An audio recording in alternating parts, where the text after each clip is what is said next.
शहर बतेरा है नाट्या देख के मुश्किल पे दिल डाट्या सारा शहर बतेरा है नाट्या पाट्या सा एक लंगोटा ले रहा 1.5 धड़ी का सोटा ले रहा एक पितल का लोटा ले रहा हिमाचल के बाग में हो हिमाचल के बाग में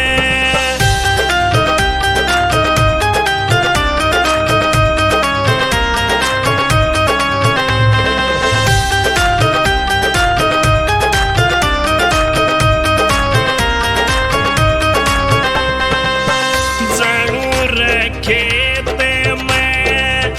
बड़े रस पेले वह कर रे थे घने रझमेले जरूर खेत में बड़े रस पेले वह कर रे थे घने रझमेले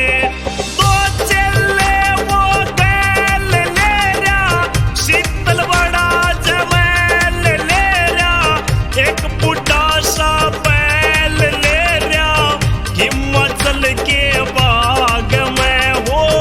हिमाचल के बाग में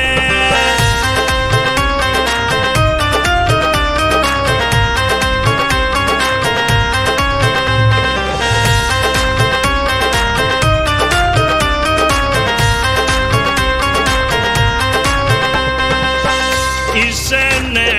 कोने बता दे रसा यो से बदे